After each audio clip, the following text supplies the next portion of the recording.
Okay, well, we have a quorum present, 4 members, so I'm going to go ahead and call this meeting to order. Can we have a roll call, please? Harper, Here. Cruz, Rosales, Here.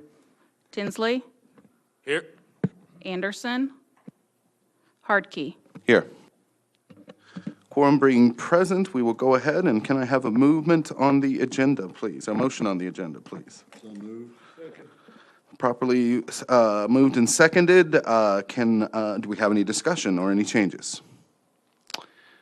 Seeing none, I'll ask for a vote. All those in favor, please say aye. Aye. Any opposed? That agenda will pass. Next on the agenda, we have the minutes of January 3rd, 2017. Can I have a motion, please? So moved. Second. Motioned and seconded. Any discussion or adjustments to the minutes? Hearing none, I'll ask all those in favor to please say aye. Aye. Any opposed? And that will pass. We will be open to public participation. I don't see any public. Members, of course, can communicate at any time. We'll move on then to member communications, if anyone has anything. Seeing nothing there, we'll go ahead and move on to our main issue of the night, discussion and direction on capital asset projects for 2017. And Dana, it is your floor. All right. I placed a document in front of you that has several listed items on it. First off, available dollars for this year. As you know, we've budgeted $532,261 for 2017 capital projects. We had money left over from last year that we were saving.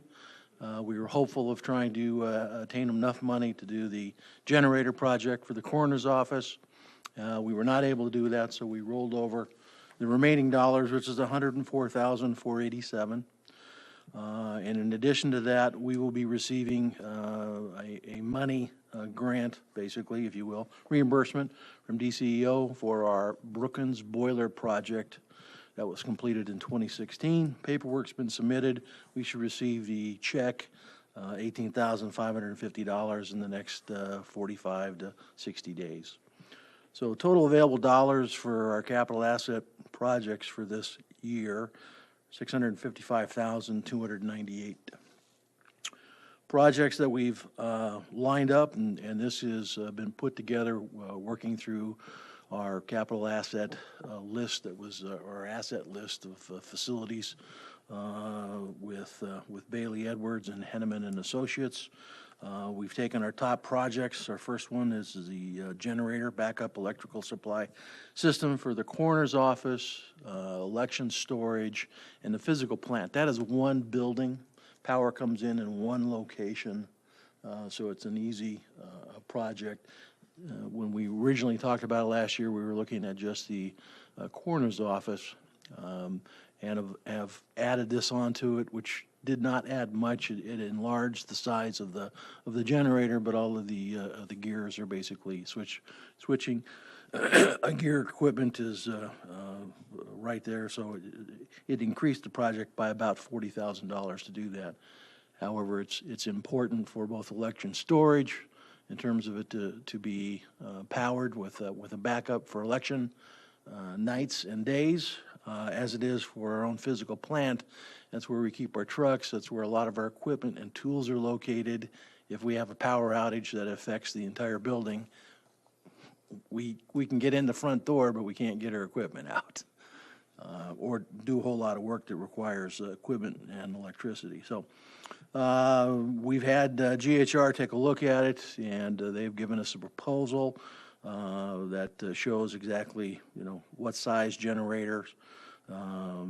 We've built in discretionary funding. What I mean by that is 5% for bid contingency, another 5% for construction contingency, design contingency. So we've built in about 20% over the cost, hoping that, and we have been fortunate in the past that it has been less than that. And we'll find out when we do bid it out if this group approves it. The second project that we'd like to move forward is purchase and installation of 2 new rooftop multi-zone units here at Brookins. They're 48 years old. They're just a little used. They're the two rooftop units that are over the top of Pod 200. We have two more that we will look for down the future to be replaced, but for this year, we'd like to replace those two. There'll be a utility savings. There will also be a small DCEO grant opportunity. I don't think it'll be a large one, but we'll know more as we get a bit closer and see what DCO comes up with for next year, or actually later on this year. They'll come out with their new program in June. But the price on that's $273,963. Again, that includes that 20% contingency budget that we've factored in, as well as in all of our projects we include that just to make sure we're not running long on a project, and we've got built-in contingencies. The third project is replacing the PVI, which is the brand name of a water heater in the south penthouse of the satellite. We had a problem last week. These are original. This is the last original. The other one on the north side has already been replaced, and we did get pricing for that. That's $44,500 with the contingencies. Fourth project is at the nursing home, and it's another hot water heater. It is not the hot water heaters that were placed a year ago. This is in the basement below the kitchen and adjacent to laundry. It supplies hot water to both the laundry and the kitchen. It's original to the building, but one of the issues that we have with our hot water heaters, our boilers, et cetera, in that building is that Champaign water, and you probably already know this, is extremely hard, and we do not have any water softeners in this particular building or in any of our buildings. And hard water causes issues. There's buildup, there's chemicals and minerals that spill out of water after it's been heated over time and time and time, and build up and cause blockages and does other bad things to water heaters and boilers. So this item needs to be replaced. Davis Houck, local company, went down over the weekend, and they'd like us to replace a heat exchange unit for the tune of about $12,000. Doesn't make any sense off of an older model, so that our impression, our concept is we need to move forward and just to replace the thing so that we have consistent delivery for laundry and kitchen needs. The next three projects basically are resealing and restriping three of our buildings' parking lots. The courthouse has not been done. It's got two major cracks in it, which will be filled. Want to maintain that lot as long as possible in the best shape, because it does get a lot of use. This project actually would be charged back to our courthouse construction fund, but it is on the list here for approval. Satellite jail, there's actually two small parking lots and one long drive, access drive off of Learman that's there, and this is just resealing, filling cracks. This lot and probably Metcalf's are probably our two worst lots, but by resealing and repainting, we're going to give them another 4 or 5 years of life versus having to grind off the top 2 inches and repouring asphalt, which will be at least 4 or 5 times these amounts to do that kind of work. So we're going to spend a little bit of money right now to give ourselves 4 or 5, maybe 6 more years of life before we have to look at doing something else. Total projects are less than $655,626, and then if you take the $24,000 for the courthouse out, you're really looking at $50,000 less. Don't have a project. We have lots of projects in mind, obviously, but we want to hold on to that in case we have any issues that come up with these other projects, or if another emergency comes up down the road, and just like the water heater at the nursing home came up this weekend, I'm sure something will come up. Obviously, it'll come before this group, but we're just want to hold on to that. Yes, we know that we're not spending all of the money, but we just want to kind of bank it and see what the year brings forward. And if we can save it as we did last year and bring it into 2018. We certainly will do that as we look at projects, but any questions? Yeah, thank you, Dan. Any questions from anybody? Please. Dan, would it be feasible at some point to be looking at commercial grade water softeners in these buildings? Is that? Yes, particularly for these two water heaters that are used for the kitchen and laundry, because we use such a high amount of reheated water in those two areas. Boilers, not necessarily so, just because we're supplying constant heat to our air handlers, but the usage is so much different, and the volume that goes through is so much different. Yeah, we should probably take a look at adding water softeners, and particularly those areas.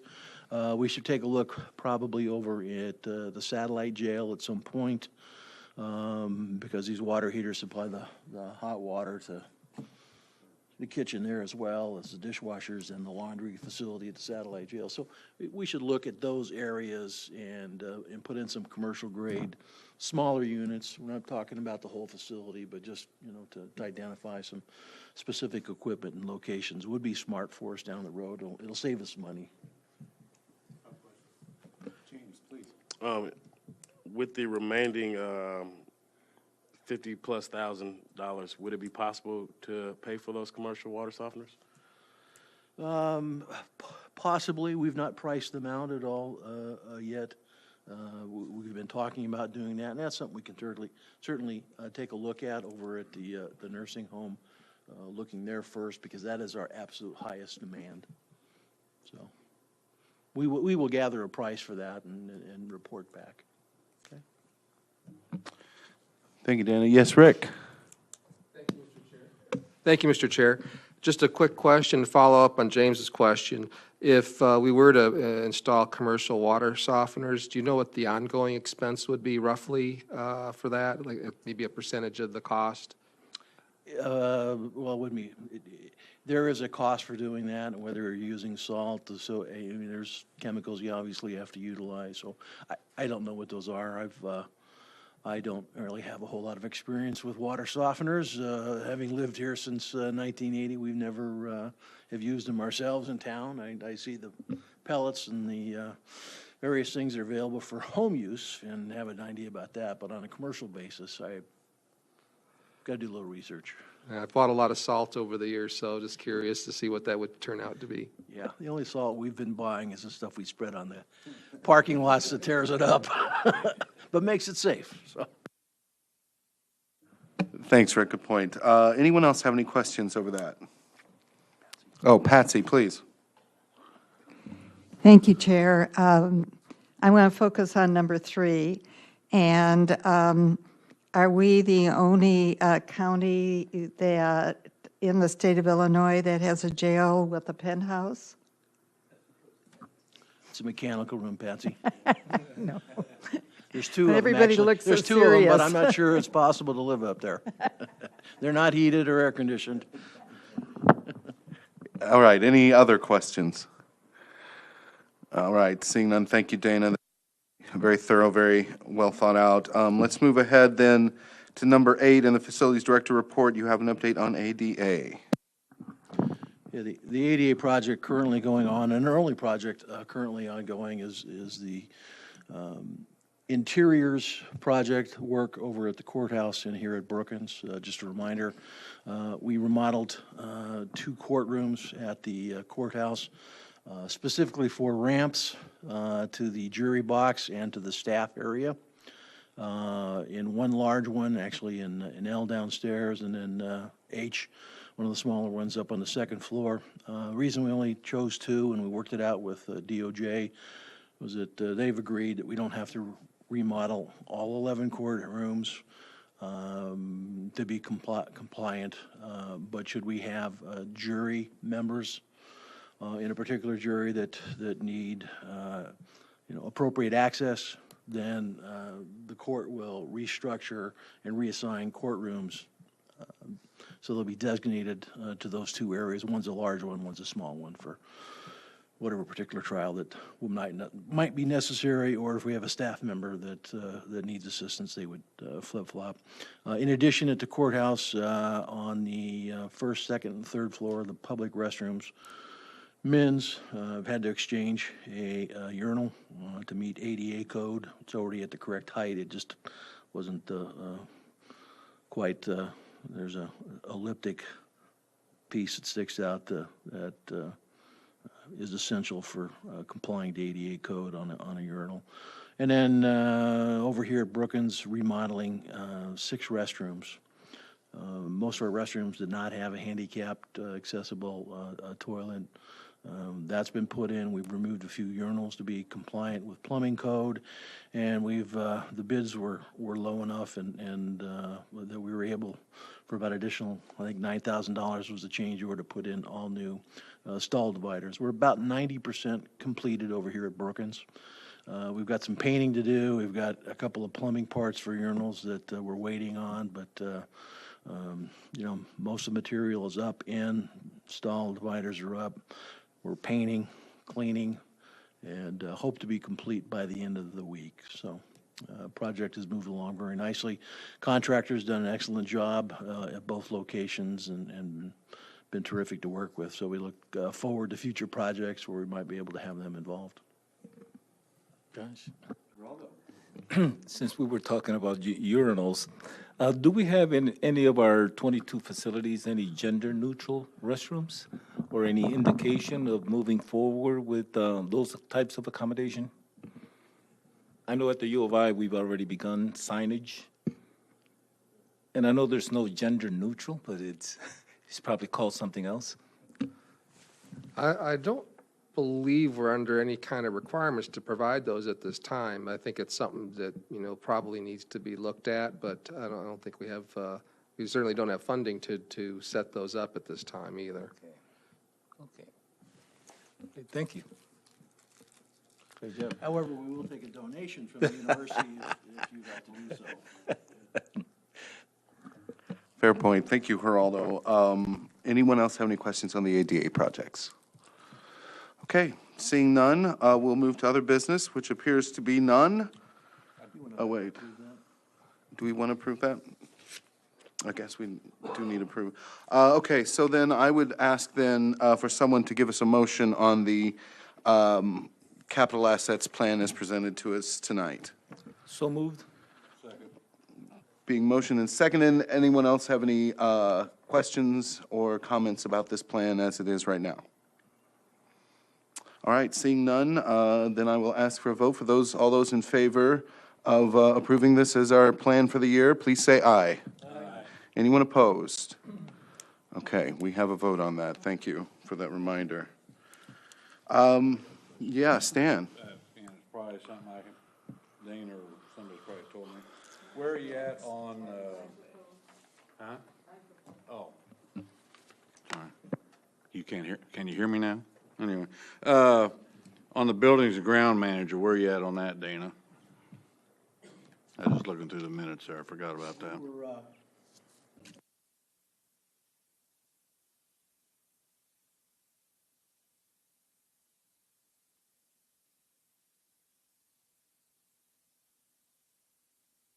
Apologize. We went through the process after Kirk resigned, advertised. We were out for about 3.5 weeks. Had about 40-plus applications that came in. Had what we felt like, with the committee I put together, 8 quality people to do phone interviews with. Cut that down to 4 in-person interviews. Extended an offer, first offer to one person, and unfortunately, he was able to